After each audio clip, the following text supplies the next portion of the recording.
안녕하세요. 저희도 아까 전에 그 DP팀처럼 MLOps 제로원 AI에서 MLOps 과정을 그 해커톤을 수행을 하고 있고, 저희의 부제로는 쿠버네티스를 이용한 안정적인 서비스 운영과 실험 및 배포 자동화입니다. 안정적인 서비스 운영을 해야 되고 실험 및 배포 자동화를 중점적으로 해봤어요. 목차를 좀 대충 적은 감이 없지 않아 있는데, 일단 저희가 말하고자 하는 바를 이런 목차가 잘 담을 수 있을 것 같아서 이렇게 적어봤습니다. 무엇을 하고자 하는가, 어떠한 선택지가 있었는가, 그리고 실습하는 부분이 있습니다. 무엇을 하고자 하는 부분인데요. 저는 단순히 분류만 하고 싶을 뿐인데 라는 이름으로 일단 부제를 써봤는데, 그게 제가 아까 전에 쿠버네티스를 이용해서 안정적인 서비스 운영과 실험 및 배포 자동화를 한다고 했는데요. 전 단순히 분류만 하고 싶을 뿐인데 이렇게 어려운 쿠버네티스를 이용한 안정적인 서비스 운영 이런 게 필요할까에 대한 부분을 먼저 이야기해 보려고 해요. 그래서 엠리스트 분류를 위한 서비스, 가장 기본적으로 가장 간단하게 할 수 있는 서비스를 가지고 와봤는데요. 여러분들이 다 아시다시피 그 서비스를 하기 위해서는 트레이닝을 먼저 해야 돼요. 머신러닝 서비스를 하기 위해서는 트레이닝이 필요하겠죠. 트레이닝을 하고 나면은 트레인드 모델이 생성이 되고, 그걸 받아서 읽어줄 서핑 API가 필요하고, 그리고 사용자가 사용할 웹 어플리케이션이 필요해요. 그래서 지금 이렇게 생긴 웹 어플리케이션을 하나 만들 수 있었는데요. 이 부분을 조금 실습을 하면서 뒤에 방금 전에 현재님 그 뒤에도 따로 실습할 부분이 있어서 이 부분을 먼저 실습을 하고 지나가려고 해요. 제가 레포지토리에 정리해 놓은 건데, 그 방금 말했던 그 트레이닝을 하고 서빙 API를 태우고 웹 어플리케이션을 실행을 하는 코드입니다. 간단하게 진행을 해볼게요. 여기 보면은 필요한 것들 설치하는 게 있고, 트레인을 하는 게 있고, 트레인 결과가 mlist.pt라고 저장이 됩니다.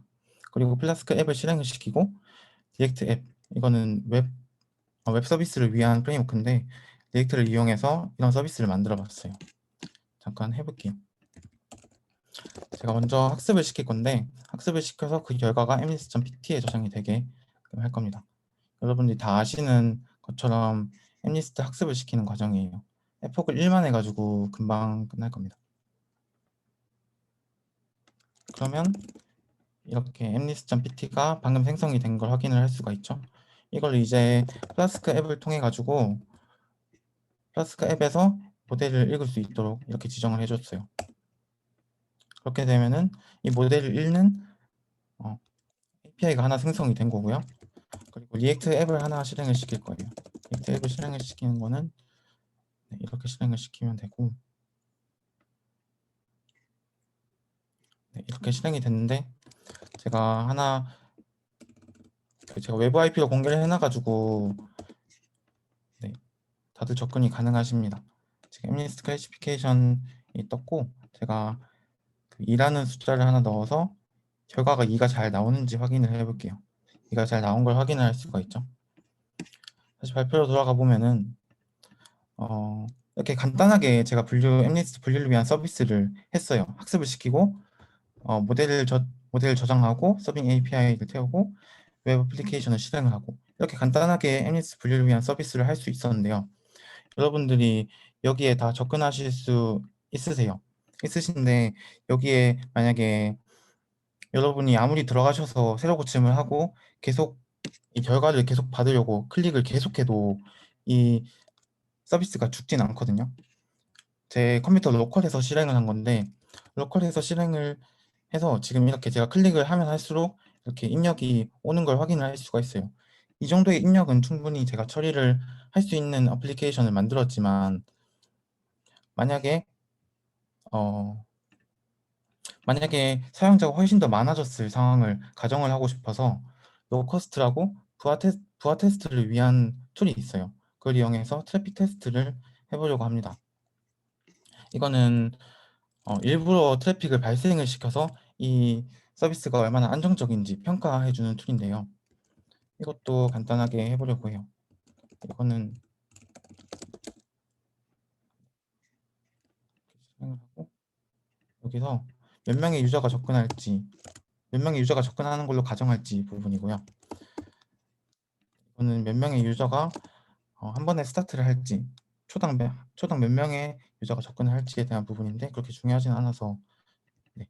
그리고 제가 아까 전에 이 IP는 플라스크 앱이 실행되는 IP예요. 그러니까 지금 이게 에러라고 보이지만 제가 정상적으로 결과가 나오는 거거든요. 제가 루트 라우터에 접근을 했을 때 루트 라우터라고 하면은 아무런 라우터가 지정되어 있지 않은 라우터인데 루트 라우터에 가면은 안내 메시지를 뜨게끔 했어요. 정상적으로 출력이 된다는 이야기를 하는 거고, 이런 식으로 서밍을 하면은 이게 부하 테스트가 진행되고 있는 중인데, 여기 보시면은 아까 전에 플라스크 앱이 실행되고 있는 코드거든요. 보시면 엄청난 트래픽이 들어오고 있는 걸 확인을 하실 수가 있어요. 그리고 여기 차트를 보시면은 점점 트래픽이 증가하고 있는 걸 보이시죠? 그리고 여기 빨간색은 실패한 횟수인데 지금 트래픽이 엄청나게 증가해도 실패를 안 하고 있는 걸 확인할 수가 있어요. 근데 이게 점점 시간이 지나면 지날수록 트래픽이 점점 많아지면 많아질수록 제가 트래픽을 주고 있는 것은 여기 5000번 포트, 그러니까 리액트 앱이 실행되고 있는 포트인데 여기에 점점 더 접근이 느려지는 걸 확인할 수가 있어요. 지금 뱅글뱅글 도시는 거 좀 더 오래 걸리는 거거든요. 빠르게 되기도 한데 점점 더 트래픽이 쌓이면서 여기 접근이 점점 더 어려워지고 있는 걸 확인을 하실 수가 있어요. 그리고 페일도 점점 이렇게 증가하고 있는 걸 보실 수 있죠. 네, 점점 이렇게 증가하다가 점점 더 높아지는데 일단 종료를 시키겠습니다. 네, 그래서 제가 조금 더 이렇게 해본 결과로서는 이렇게 실패하는 게 점점 더 많아져요. 점점 더 많아진다는 게 제가 10,000명의 유저가 접근한다는 가정으로 로커스트 이 부하 테스트를 진행을 했는데 사실 실제 서비스에는 10,000명이 아니라 아까 전에 10,000명이 아니라 뭐 100만 명이 접근을 할 수도 있는 거잖아요. 그런 서비스면은 당연히 이 정도의 리소스로는 이 서비스가 꺼지게 될 거예요, 분명히. 그렇기 때문에 저희가 쿠버네티스를 사용을 하려고 합니다. 쿠버네티스의 정의를 위키에서 가져왔는데 컨테이너화된 어플리케이션의 자동 디플로이, 스케일링을 제공하는 관리 시스템이에요. 제가 방금 실행했던 거는 로컬 환경인데 제 컴퓨터에서 실행을 했던 건데 이제 쿠버네티스에서 실행을 하는 이점들에 대해서 조금 설명을 해보려고 해요. 갑자기 트래픽이 증가하면 어떡하지? 그래서 오토 스케일링 기법이 있고요. 트래픽에 따라서 적절한 만큼의 배포를 할 수 있도록 도와줘요. 아까 전에 현대님이 질문하셨던 내용하고 같아가지고 제가 원래 이야기하려고 했지만 이야기해 보겠습니다. 새로운 버전을 배포하고 싶을 때, 그러니까 예전에 몇 년 전에는 그런 거 많이 보셨을 거예요. 서비스를 업데이트하느라 이 서비스가 뭐 몇 시간 동안 죽을 거다. 이게 아닌가? 어쨌든 몇 시간 동안 그 서버가 꺼지는 경우가 가끔씩 있었는데 요새는 그런 걸 많이 못 보신 지 좀 됐을 거예요. 그게 쿠버네티스를 이용해서 다양한 배포 방법들이 있기 때문인데요. 그 중에서도 롤링 업데이트에 대해서 설명을 해보려고 해요. 먼저 설명할 거는 오토스케일러입니다. 오토스케일러도 세 가지 방식이 있어요. 호리젠탈 파드 오토스케일러가 있고 벌티컬 파드 오토스케일러가 있고 클라우드 오토스케일러가 있어요. 그렇게 중요한 내용은 아니지만 좀 설명을 해보면은 호리젠탈 파드 오토스케일러는 실행되는 파드의 수를 늘려요. 아까 전에 홍철님께서 파드에 대해서 설명을 해주셨지만 한 번 더 이야기를 해보자면은 아까 전에 제가 플라스크 앱을 하나를 실행을 했죠. 그거 하나를 실행하는 단위가 파드라고 생각을 하시면 돼요. 실행되는 파드를 늘린다는 거는 그 플라스크 앱을 여러 개를 실행을 시킨다는 거죠. 그리고 홍철님께서 아까 로드 밸런서를 이용해가지고 트래픽을 분산시켜준다. 그런 이야기를 하셨었는데 이거 파드 수를 늘리면은 하나의 서비스에 접근을 할 때 여러 개의 파드로 분산이 되어서 트래픽이 나눠져요. 그렇기 때문에 호리젠탈 파드 오토스케일러가 트래픽을 분산시킬 수 있는 효과가 있겠죠. 그리고 벌티컬 파드 오토스케일러는 파드에 할당되는 리소스를 늘려줘요. 리소스를 늘린다는 게 제 컴퓨터의 사양을 늘린다고 생각을 하시면 돼요. 이거랑 좀 이야기가 다르긴 한데 하나의 파드에 리밋을 걸 수가 있거든요. 리소스 리밋을 걸 수가 있는데 이 파드는 어, 어, CPU 2코어까지만 사용이 가능하다. 그렇게 딱 제한을 둘 수가 있는데 트래픽이 늘어났을 때 2개가 아니라 3개까지 늘려주는 그렇게 벌티컬 파드 오토스케일러가 있고 클라우드 오토스케일러는 실행되는 노드의 수를 늘린다. 노드라고 하니까 이해가 안 되실 텐데 컴퓨터의 수를 늘린다고 보시면 될 것 같아요. 이거는 클라우드 인프라에서만 사용이 가능한데요. 클라우드 인프라라고 하면은 저희가 사용했던 GCP랑 AWS 그리고 애저 같은 서비스에서 이렇게 실행되는 노드들을 늘리는 그런 기능들을 제공을 해줍니다. 제가 호리젠탈 파드 오토스케일러를 이걸 보여드리고 싶어가지고 어제 부랴부랴 그 하나 동영상을 찍어봤는데, 여기 지금 먼저 설명을 해보면은 하나의 서비스가 있고 지금 리플리카스가 1 적혀 있는데, 이게 하나의 파드가 하나의 서비스 하나의 플라스크 앱이 실행되고 있다고 보시면 될 것 같아요. 한 개가 실행이 되고 있는데 아래쪽에서 이 코드는 부하를 발생시키는 코드예요. 아까 로코스트에서 했던 것처럼 부하를 발생을 시켜볼게요. 네, 오케이 오케이 적히는 게 부하가 점점 많아지고 있는 건데요. 지금 여기 타깃이 237로 바뀐 게 보이시죠? 50%가 기준인데 237. 그러니까 하나의 파드에 이 타깃이라는 거는 하나의 파드에 할당되는 트래픽의 뭐 부하 수라고 생각을 하시면 되는데, 50%까지만 가능한데 237까지 올라간 걸 확인할 수가 있어요. 그러면은 이거를 쿠버네티스에서 알아서 이 리플리카스 셋을, 그러니까 파드의 수를 늘려줘요. 이렇게 4로 늘어났죠. 이게 4로 늘어났으면은 하나의 파드당 할당되는 트래픽이 줄어들 텐데, 이게 지금 237 그대로 나온 걸 확인할 수가 있어요. 이게 좀 닥스 찾아보니까, 다큐멘테이션 찾아보니까 좀 반영이 느리다고 하더라고요. 그래서 조금 더 기다려 보니까 이게 5로 바뀌고 타겟, 그러니까 하나의 파드에 할당되는 트래픽이 줄어든 걸 확인을 할 수가 있어요. 그래서 트래픽이 늘어나서 알아서 리플리카 셋은 늘려줬고 하나의 파드에 할당되는 트래픽이 줄어들었구나. 그래서 안정적인 서비스 운영을 할 수 있겠구나. 그걸 HPA가 해주는 겁니다. 그래서 트래픽을 주는 이걸 죽여봤어요.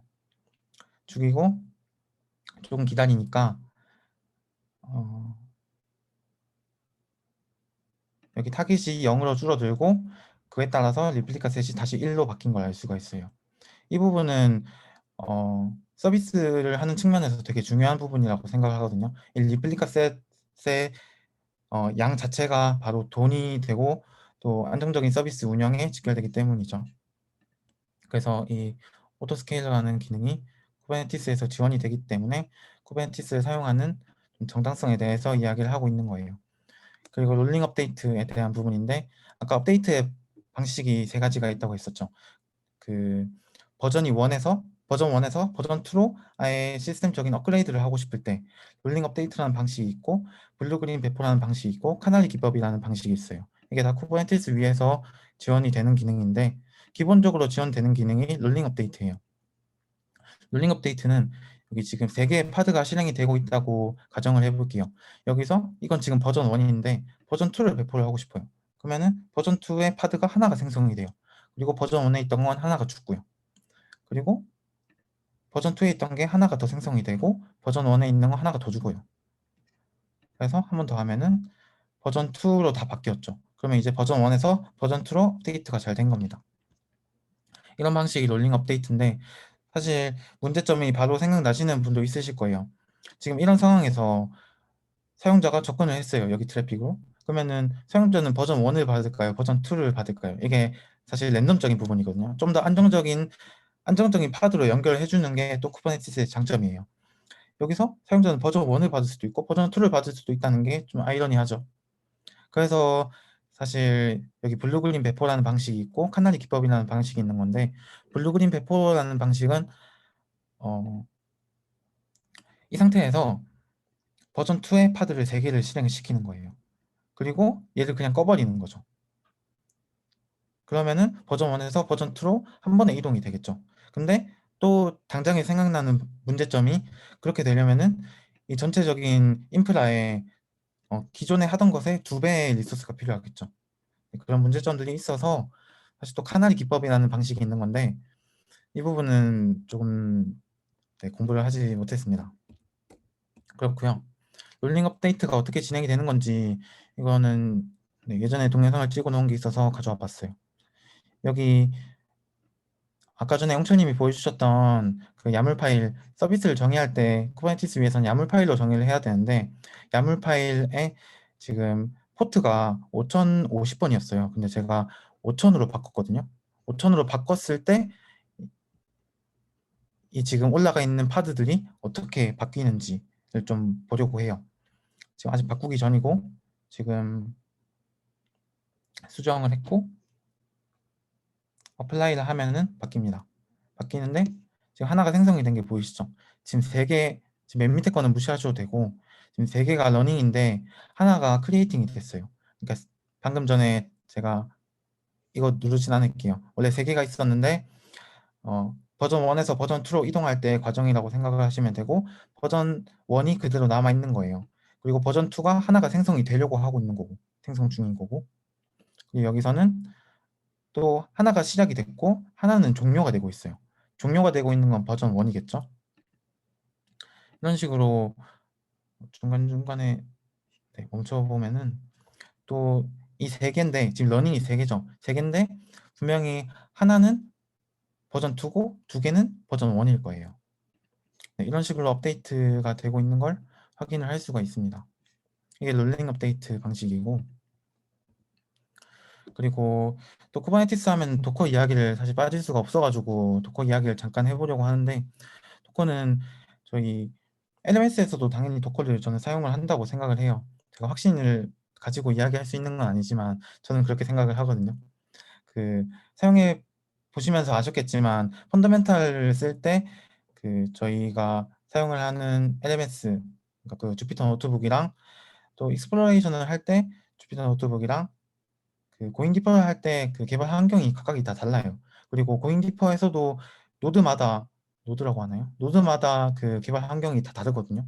근데 만약에 그 환경들을 저희가 직접 다 설치를 해야 된다면은 그 여기 들어갈 때는 이걸 설치해라. 저기 들어갈 때는 저걸 설치해라. 그랬으면 어 저는 뭐라 해야 되지? 하이패를 네 뭐지?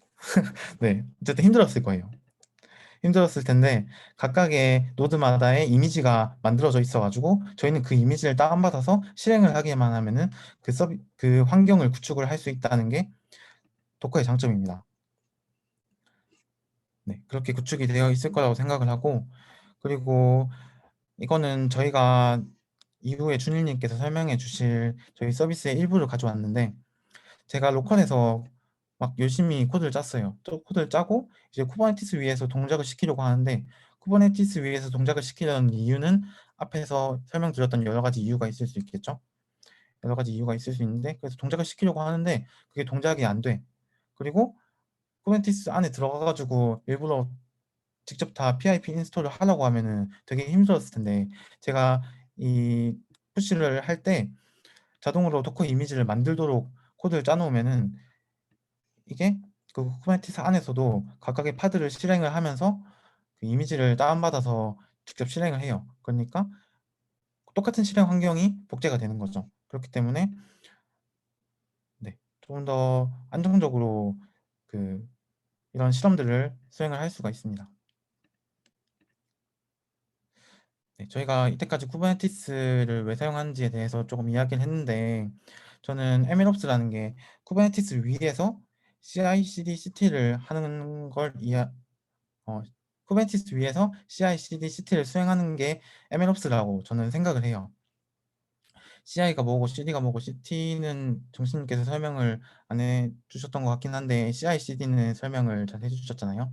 그래서 이건 넘어가고 CT에 대해서 조금 설명을 해보면은 Continuous Training 아까 진표님께서 여쭤보셨던 거죠. 사용자가 어떤 서비스에 접근을 했고 그 로그들이 남아있을 텐데 그 로그들을 통해 가지고 또 다른 학습을 해서 서비스의 점진적인 발전 그런 부분이 Continuous Training입니다.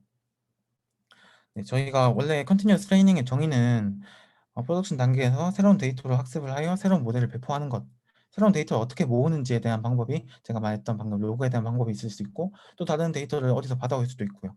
어쨌든 간에 새로운 데이터로 학습을 해서 새로운 모델을 배포하는 것 그게 CT인데 저희가 사실 새로운 데이터를 너무 하고 싶었는데 못했어요. 시도는 많이 했고 이걸 위해서 DVC라는 데이터 버전 컨트롤이라는 툴도 있긴 하거든요. 데이터의 버전들을 관리를 해주는 툴들이 있는데 그걸 많이 했었는데 사실 적용을 하지는 못했어요. 그래서 저희는 코드 레벨에서의 CT를 좀 준비를 했거든요.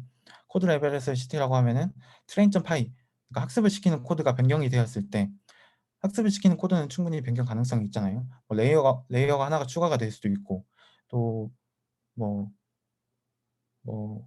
히든 유닛의 수가 바뀔 수도 있고, 옵티마이저가 바뀔 수도 있고, 그런 여러 가지 상황들이 있을 수 있는데, 그렇게 바뀌었을 때 자동으로 CI/CD를 거쳐 배포가 진행되게끔 하는 게 CT라고 저는 생각을 합니다. 그래서 CI/CD, CT에 대해서, 쿠버네티스 위에서 CI/CD, CT에 대해서 이제 준일님께서 설명을 해주실 거예요. 네, 저는 이상입니다.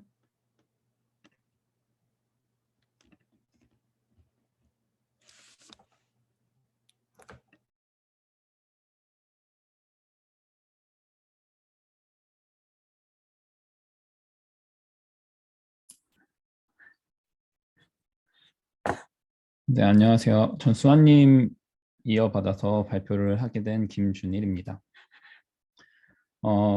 우선 저는 지금부터는 저희 팀에서 MLOps를 구성하기 위해서 어떤 고민을 했었고 어떻게 만들었었는지 말씀을 드리겠습니다. MLOps라고 하면은 계속 2시간 동안 들으셨을 텐데 조금 개념이 어떻게 보면 애매하다고 생각을 하실 수도 있을 것 같아요. 그래서 영어로 풀어서 말하면 머신러닝 오퍼레이션스의 약자라고 하는데 머신 러닝 운영 이렇게 세 단어 보면은 감이 잘 오질 않더라고요. 그래서 위키피디아를 찾아봤는데 머신러닝 모델을 안정적이고 효율적으로 배포 및 유지 관리하는 것을 목표로 하는 일련의 관행, 뭐 문화 이런 식으로 설명이 되어 있더라고요. 조금 더 좀 와닿게 말씀을 드리면 이거는 부산에서 언젠가 있었던 출산 장려 시위 현장이라고 해요. 그래서 뭐 아들, 딸, 며느리들아 순풍순풍 아 좀 낳아라. 그러면 뭐 나라도 살고 행복도 오는 거다. 그런데 이게 낳는다고 다가 아니잖아요. 낳는 것도 물론 어려운 일이지만 아이를 키우는 게 어떻게 보면은 더 오랫동안 공을 들여야 하고 그런 일이겠죠. 마찬가지로 머신러닝 모델도 뭐 열심히 개발을 해가지고 세상에 내놔도 누군가는 그 모델을 유저들이 사용할 수 있도록 안정적으로 운영을 해줘야 된다는 이야기입니다. 근데 그렇게 모델이 정상적으로 그렇게 됐을 때 모델을 내놨을 때 그 모델이 정상적으로 작동을 하고 있는지 아니면 뭐 추천 시스템처럼 유저들의 피드백을 계속해서 받아서 학습을 해야 되는 경우엔 그 데이터들을 어떻게 관리를 할 건지 그런 것들 등등 여러 가지로 생각해야 될 게 많다는 얘기죠. 그래서 그림에서 보시는 것처럼 실제로 모델이 안정적으로 서비스가 되기까지는 되게 많은 것들이 필요한 것 같아요. 그래서 저희는 이런 것들을 통합해서 방금 보셨던 이 ML 코드 주변에 있는 것들을 통합해서 머신러닝 모델을 안정적이고 좀 효율적으로 배포 및 유지 관리하는 것을 목표로 하고 해커톤을 진행을 했습니다. 그래서 옛날에는 이 MLOps라는 이 과정을 모두 수동으로 처리를 했다고 해요. 만약에 머신러닝 연구원이 모델을 빌드하면 그거를 그 오퍼레이션 하는 분한테 메일로 전달을 드린다든지 드롭박스 같은 데 적재해두고 서비스 운영 담당자가 그 모델을 받아서 서비스를 운영하는 방식이었는데 이런 그건 모델을 개발할 수 있는 데이터 과학자와 머신러닝 연구원이 있지만 모델을 빌드하고 배포하는 과정은 완전히 수동으로 이루어진 거죠. 그래서 저희는 이런 일련의 과정이 자동으로 이루어질 수 있게 파이프라인을 만들기로 했습니다. 그래서 저희는 MLOps 파이프라인 구축하는 걸 목표로 해커톤을 진행했고 MNIST 모델을 배포하는 걸 목표로 했습니다. 어떻게 보면 겨우라고 할 수도 있는데 저희가 직접 진행을 해보니까 이것도 처음 접하다 보니까 좀 쉽지는 않더라고요. 그래서 여러 가지 자료를 찾아보다가 구글에서 이렇게 권장하는 뭐 구글에서 나온 그런 문서를 봤는데 되게 머신러닝 파이프라인을 구성하는 과정이나 어떤 단계를 거쳐가지고 전체적으로 흐름이 어떻게 되는지 이런 것들이 잘 나와 있더라고요. 그래서 아 이대로만 하면 되겠다. 그러면은 이 하나하나 과정에 어떤 것들을 대입해서 그냥 넣다 보면 완성이 되지 않을까라고 생각을 했어요. 그래서 찾다 보니까 이럴 때는 이런 툴을 사용하고 데이터 파이프라인이라는 AWS에 나오는 툴을 사용하고 데이터 버저닝을 하고 뭐 MLflow나 에어플로우 같은 것들로 모델 트레이닝 같은 것들을 하고 배포를 하면 되겠다라고 생각을 했는데 좀 찾아보다 보니까 이런저런 툴들이 굉장히 많았어요. 저희가 좀 사용하기 쉬워 보이는 툴들도 많았고 그래서 좀 더 찾아보니까 툴이 또 너무 많아요. 점점 찾아볼 때마다 계속해서 늘어났어요. 그래서 더 찾아보니까 이렇게나 많더라고요. 이게 2010 올해 2월인가 기준이죠. 작년 기준의 표도 하나를 봤었는데 계속 이게 늘어나더라고요. 그래서 결국에 저희는 이 중에서 어떤 거를 선택을 해야 될지, 어떤 걸 공부를 해서 좀 적용을 해봐야 될지에 대한 고민을 되게 많이 하고 공부도 이것저것 해보고 시도도 많이 해보느라 시간을 초반에는 많이 썼던 것 같아요. 그리고 MLOps를 처음에 구현을 하면서 좀 어려웠던 점들이 있는데 개념들이 굉장히 생소한 것들이 많았어요. 앞에서 그 수아님이 쿠버네티스에 대해서 잘 설명을 해주시고 여러 가지 설명을 해주셨지만 그것만 공부하는데도 사실 좀 굉장히 많은 시간이 들더라고요. 그리고 그래서 결국에는 전부 다 알지 못하는 상태로 진행을 하긴 했지만 일단 생소한 개념들이 너무 많아서 어려웠었고 그리고 방금 보여드렸던 것처럼 너무 많은 선택지가 있어서 이걸 하나하나 조금 맛이라도 보고 선택을 해야 되니까 그걸 선택하는 게 굉장히 어려웠습니다. 그리고 또 도구들을 쓰려고 보다 보니까 아직은 1.0 버전이 나오지 않은 그런 베타 버전 같은 도구들도 너무 많았어요. 근데 심지어 이것들이 사용자들이 꽤 많은 툴들임에도 불구하고 버전이 아직 낮고 문서화도 제대로 안 되어 있는 것도 좀 있더라고요. 근데 저희는 실제로 서비스하는 게 아니고 공부를 하는 입장이다 보니까 어쩌면 조금 더 좋을 수도 있겠다는 생각을 했어요. 그래서 저는 벤토ML이라는 라이브러리 문서를 보다가 오타가 있어서 그걸 컨트리뷰션을 하려고 했는데 누군가 벌써 했더라고요. 아무튼 이런 조금 버전이 낮은 라이브러리들을 사용하면 컨트리뷰션의 기회가 있을 수도 있겠다는 생각을 했습니다. 그래서 본격적으로 파이프라인을 구축하는 작업을 하게 되었습니다. 그래서 목표를 이렇게 실험을 관장하는 파이프라인을 구축하고 배포를 담당하는 파이프라인 구축하고 이렇게 두 가지 파이프라인을 구축하는 게 저의 첫 번째 목표였어요. 처음 목표는 사실 더 컸는데 하다 보니까 이 정도로 조금 줄어든 감이 있고요. 그래서 아까 보여드렸던 그 많은 도구들 중에서 저희가 선택한 도구들은 이 정도가 되는 것 같아요. 그래서 GitHub은 아실 거고 GitHub 액션은 앞에서 나왔던 CI/CD 관련된 내용들을 GitHub에서 제공해주는 툴로 할 수 있게 해주는 그런 툴이고 도커랑 쿠버네티스는 많이 보여주셨고 GitHub 패키지스는 몽철님이 보여주셨던 도커 허브 같은 이 도커들을 빌드해서 적재해 놓을 수 있는 그런 곳이라고 보면 되실 것 같고 그리고 저희는 슬랙으로 알람을 받기 위해서 슬랙 봇을 작은 걸 하나 만들었고 이런저런 여러 가지 툴들을 사용을 했습니다. 그래서 실험을 담당하는 파이프라인은 이런 식으로 구성을 했어요. 이거는 머신러닝 엔지니어라고 보시면 될 것 같아요. 그래서 모델을 개발해서 GitHub에 푸시를 하게 되면 그 버전을 붙여서 푸시를 하게 되면 GitHub 액션에서 그 코드의 품질을 체크를 한번 해요. 코드가 회사마다 코드 규칙이 있을 건데 규칙에 맞게 작성이 된 건지 혹시 맞지 않다면 자동으로 조금 수정을 해준다든지 그런 체크를 먼저 하고 그 체크된 모델을 빌드를 해서 도커 아까 GitHub 패키지스에 올리게 되고 커스터마이즈라는 툴을 이용해서 이미지 버전이 바뀌었다는 걸 GitHub으로 다시 푸시를 해요. 그러면 그 웅철님이 발표하셨던 아르고 CD가 그 GitHub을 보고 있다가 버전이 변경된 걸 보고 이렇게 트레이닝 할 수 있도록 잡을 올려서 이게 관장하는 트라이얼들이 이렇게 파드 여러 개로 생기게 됩니다. 그래서 하이퍼 파라미터를 지정해 주지 않고 그냥 모델만 설정해서 올려주면 하이퍼 파라미터에 대한 실험을 쿠버네티스 안에서 알아서 자동으로 되게 이렇게 파이프라인을 구성을 했고요.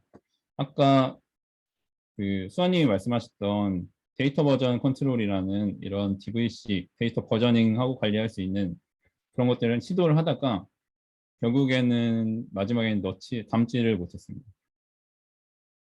네, 처음에는 이것보다 더 큰 계획이 있었는데 그럴싸한 계획이 있었지만 결국에는 그렇게까지는 못하고 저 정도로 할 수밖에 없었습니다.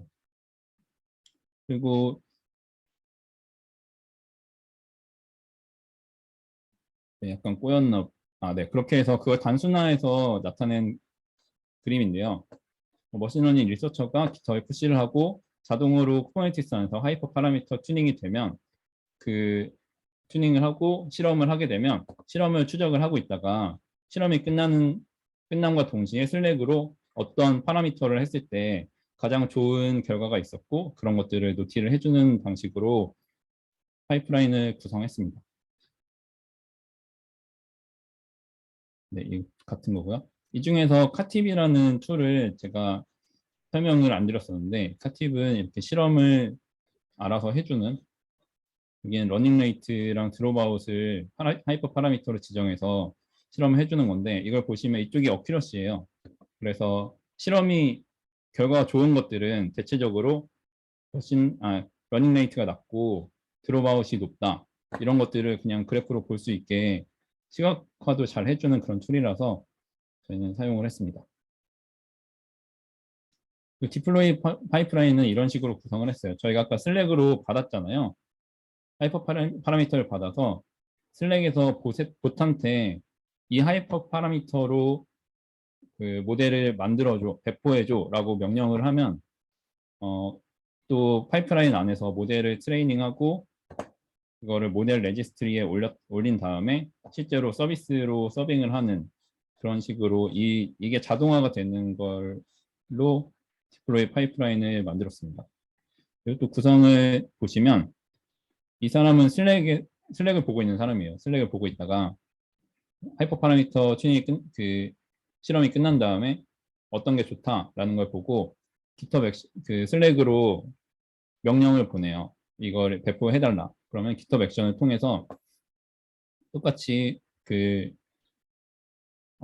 이미지 버전과 하이퍼 파라미터를 받아서 깃허브를 푸시를 해주고 그러면 ROCD는 그걸 보고 있다가 또다시 트레이닝 잡으러 올립니다. 이번에는 배포를 위한 트레이닝 잡이기 때문에 실험 결과를 보낸다거나 실험을 하거나 하진 않고 이 실제로 학습을 한 다음에 구글 스토리지에 그 모델 세이브된 모델이 적재가 됩니다.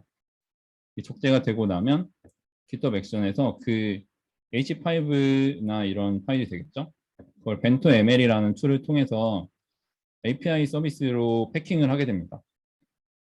그 벤토 ML이 하는 역할은 모델을 받아가지고 그거를 실제로 밖으로 내보일 수 있도록 인풋을 엠리스트로 치면 그 어떤 이미지를 받아서 결과를 밖으로 내보일 수 있도록 해주는 그런 역할을 하고 그 이미지를 빌드해서 깃허브 패키지에 올린 다음에 또 깃허브 레포지토리에 우리 이제 훈련 다 된 이미지가 나왔고 이 버전이 뭐다라는 걸 알려줘요. 푸시를 해줘요. 그럼 아르고CD가 그걸 또 보고 있다가 그 버전이 바뀐 걸 보고 실제 서비스를 배포하게 됩니다. 이렇게 서비스 배포되고 아까 얘기해 주셨던 뭐 레플리카 여러 개로 생성이 된다든지 이런 것들이 세팅이 되어 있습니다. 그러면은 뒤쪽에 웹앱을 아까 수아님이 짧게 보여주신 웹앱을 만들어서 그 부분과 벤토ML이 패킹한 API 서비스와 연동이 되도록 작업을 했습니다. 그래서 전체적인 구성은 이런 식이에요. 익스페리멘트 그 실험 파이프라인에서 실험이 끝난 걸 가지고 디플로이 파이프라인에 모델 버전과 좋은 베스트였던 하이퍼 파라미터를 입력하면 이제 디플로이 파이프라인을 타고 실제로 서비스가 배포가 됩니다. 그러면은 모델을 모니터링을 하고 있다가 아니면 실제 유저들의 피드백을 데이터로 쌓아서 그게 다시 익스페리멘트 파이프라인을 들어가는 이런 구성을 처음에는 생각했는데 결국에는 이 두 가지는 끝까지 하지는 못했어요. 그래서 결국 마지막에는 결국 한 거는 이 두 개의 파이프라인을 만들게 되었습니다. 그래서 저희가 했던 거를 시연을 좀 해 보이도록 하겠습니다. 이 시간이 너무 오래 걸릴 것 같아서 녹화를 해가지고 가져왔는데요. 일단 이거는 엠리스트 모델이에요. 그래서 모델에서 어떤 내용이 바뀌고 커밋을 하겠죠. 커멘트를 적는 게 항상 되게 어려운 것 같아요. 뭐라고 적어야 될지. 커밋을 하고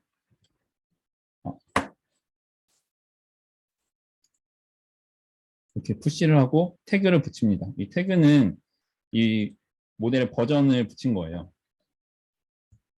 클릭을 하면 넘어가네요, 이게.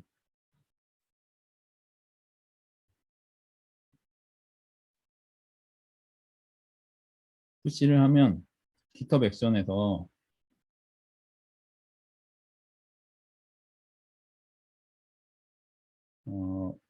파이프라인이 시작됩니다.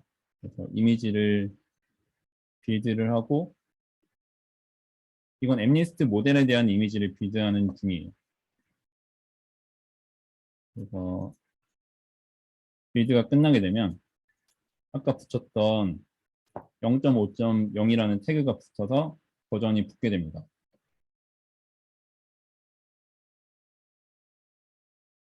버전이 붙고 나면 아르고CD에서는 그 버전이 들어있는 레포지토리를 지켜보고 있다가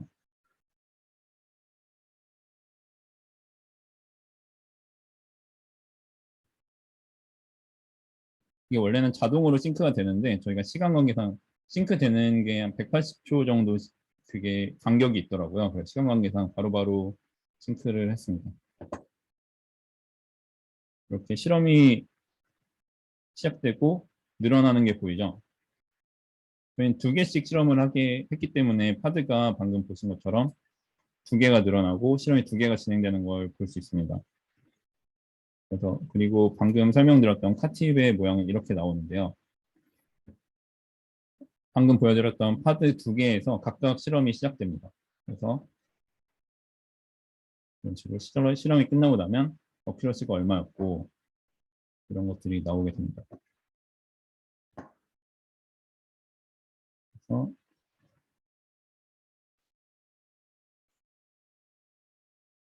끝나면 슬랙 푸시가 왔죠.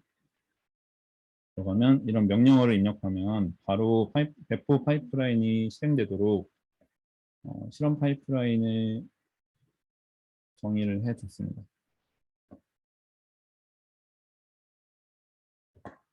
네, 여기까지가 실험 파이프라인이고 그다음에 배포 파이프라인을 보여드리겠습니다. 여기서 저희가 그 실험부터 배포까지 완벽하게 자동화를 할 수도 있었는데 안 했던 이유 중에 하나는 그 실험이 되자마자 실제 사용자가 그걸 바로 받아본다는 거는 어떻게 보면은 중간에 사고가 있을 수도 있잖아요. 실제로는 성능이 좋지 않은 거였는데 내부적으로 그 검토도 해야 될 거고 그런 것도 필요할 것 같아서 바로 배포 파이프라인으로 바로 가지 않고 이렇게 명령어를 통해서 개발자가 직접 배포 명령어를 치도록 구성을 했습니다.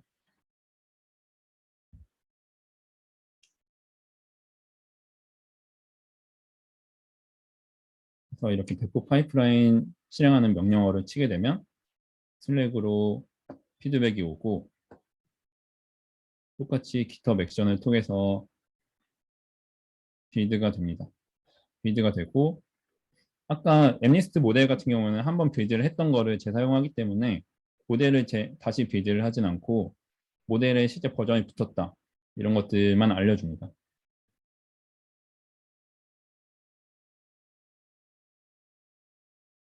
아르고CD에서 그걸 보고 있다가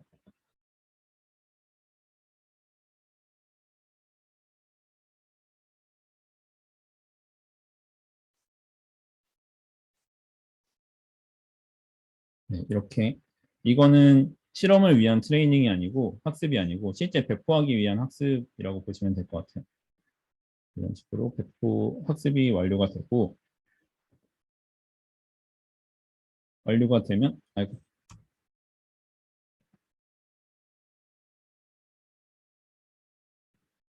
아이고 스포를 하게 되면.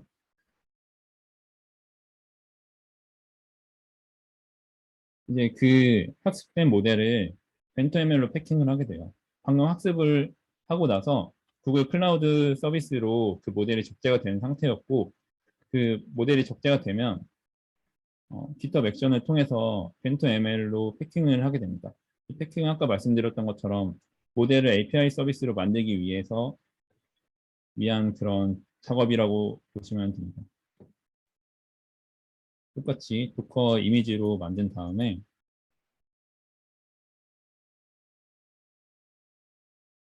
이제 배포 준비가 완료됐다 라는 걸 GitHub으로 다시 알려주고, GitHub에서는 실제 서비스를 하기 위한 작업들이 이렇게 됩니다. ROCD는 그걸 보고 있다가 버전이 바뀌었으니까 방금 아까 수아님이 말씀하신 것처럼 일단 새로운 서비스가 먼저 뜨게 돼요.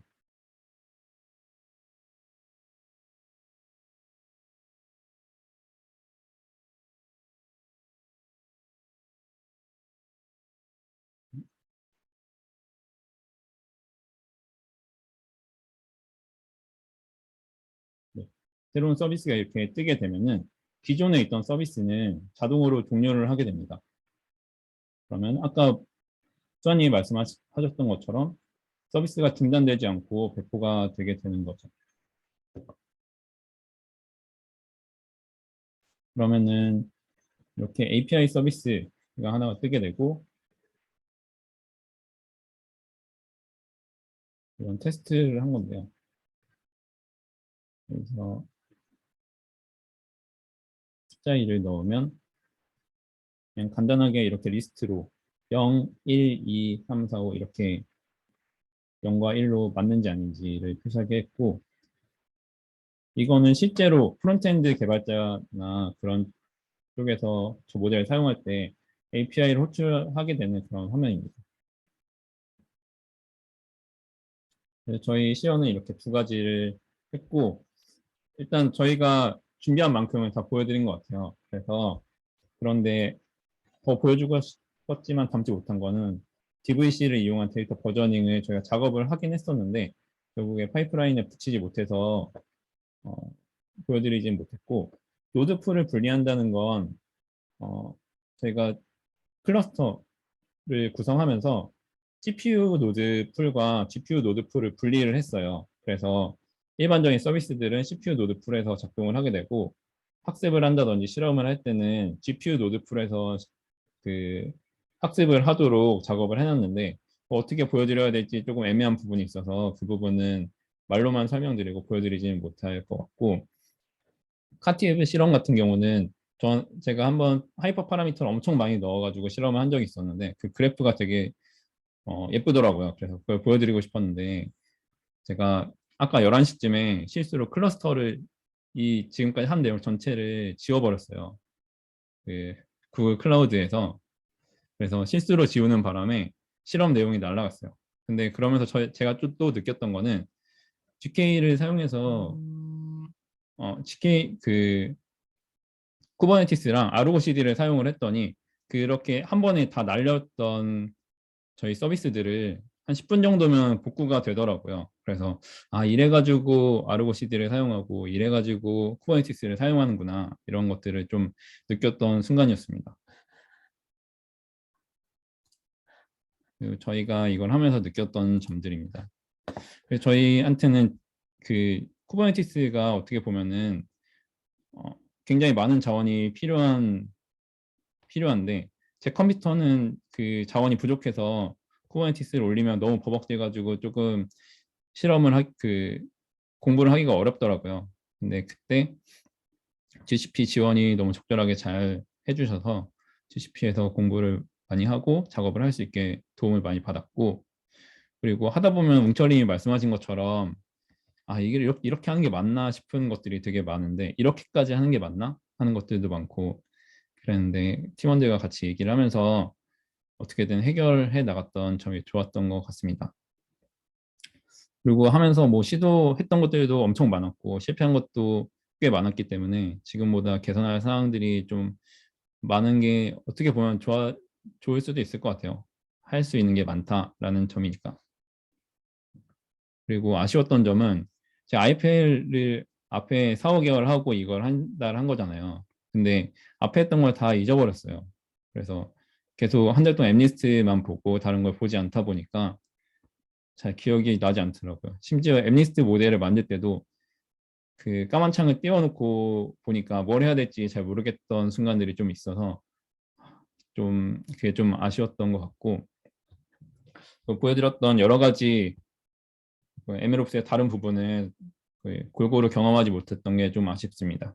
그리고 먼저 뭐 선행 학습이 있었다면, 개념을 좀 더 알았다면 쉽게 해결할 수 있을 문제들을 좀 해결하느라 한참 시간을, 한 가지 문제를 해결하느라 하루씩 쓰고 했던 적이 많아서 그게 조금 선배가 있었다거나 앞에 좀 도움을 주실 분이 있었으면 좋았겠다라는 생각을 했습니다.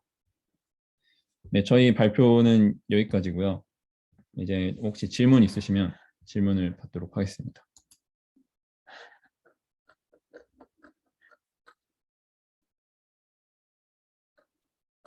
네, 혹시 질문 있으신가요? 네. 개인적으로 먼저 하십시오. 네. 저 아까 웅철님 팀에서 또 모니터링에 대한 얘기가 나오고 네, 방금 준일님이 설명해 주신 부분에서도 모니터링이 나왔는데 네. MLOps에서 모니터링이라는 게 아까 DP팀에서는 자원 모니터링에 대한 툴로 그라파나를 언급해 주셨는데 준일님은 자원 모니터링이 아니고 머신러닝 모델 학습 모니터링 툴로 카티브를 언급을 해주셔서 MLOps에서 모니터링이라는 것의 대상이 그 두 네. 개가 가장 핵심인 걸까요? 아니면 더 고려해야 되는 모니터링의 대상들이 많이 있는 걸까요?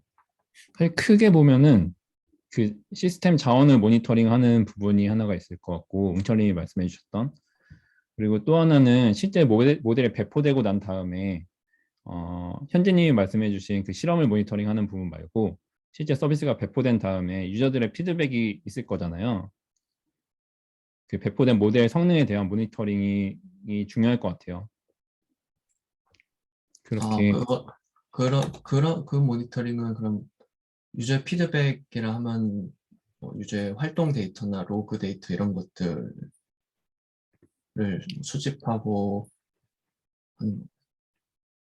네, 뭐 그런 거일 수도 있고, 이 모델이 실제로 잘 작동하는지 사실 모를 수도 있잖아요. 저희가 그 내부적으로 했을 땐 잘 돼 보이는데 왜 잘 되는지 뭐 모르는 경우도 있을 수 있고, 실제 배포를 했더니 안 되는 경우라든지, 아니면 아까 말씀드렸던 그 추천 시스템 같은 경우는 유저들이 계속 피드백을 하면서 조금씩 발전해 나가는 거잖아요.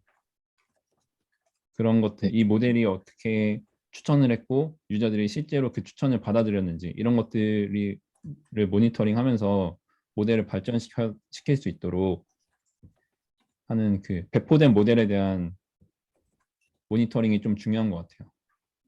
네, 그 부분도 있겠네요. 네, 그리고 감사합니다. 아까 카티브로 모니터링을 했던 부분은 모니터링이라기보다는 그 실험 관리하는 거라고 표현을 하더라고요. 익스페리먼트 트래킹 이런 식으로 표현을 하더라고요. 그렇게 모니터링 크게 두 가지로 생각을 하면 되지 않을까. 네, 감사합니다. 네.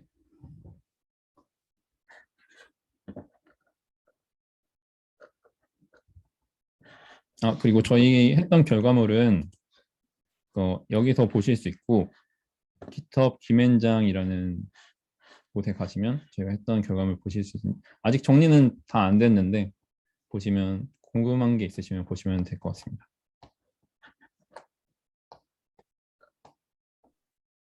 그 클라우드를 쓰는 이유가 기업들이 이제 클라우드로 좀 넘어가고 있다고 하는데 그 중에 네. 가장 큰 부분이 비용적인 면이라고 하더라고요.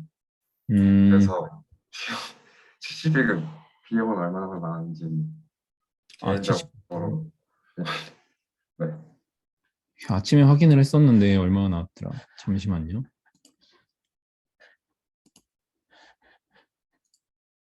저희가 GPU도 사실 엠니스트를 할 거라서 아주 좋은 걸 사용하지 않았고 리소스도 많이 필요하진 않았던 거여서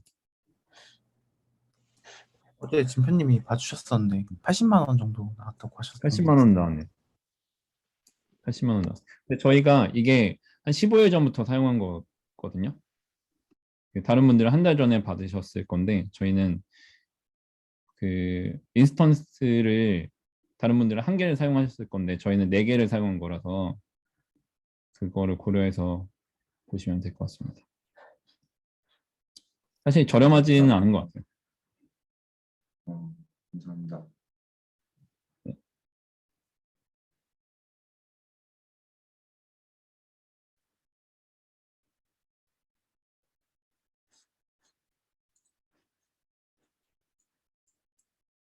현지님 질문해 주시는 건가요? 아, 소감이 이거 저희 받기 전에는, GCP 받기 전에는 개인적으로 다 구글 아이디를 새로 하나씩 만들어가지고 GCP를 새로 가입했어요. 그러면은 한 달 정도는 꽤 많은 돈을 쓸 수가 있었거든요. 그래서 공부를 하려면 그렇게 해놓고 그 GPU를 쓰지 않고 CPU만, 맞아요. 세 달에 300불인 거거든요. CPU만 사용해서 클러스터를 올렸더니 하루에 만 몇천 원? 이렇게씩 나갔던 것 같아요. 근데 이게 크레딧으로 나가는 거니까 제 돈은 아니니까 그런 식으로 공부를 해보시면 될 것 같아요.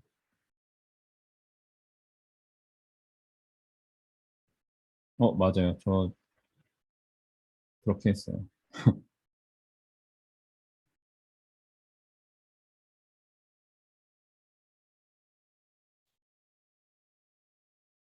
네, 혹시 또 다른 질문 사항 있으실까요?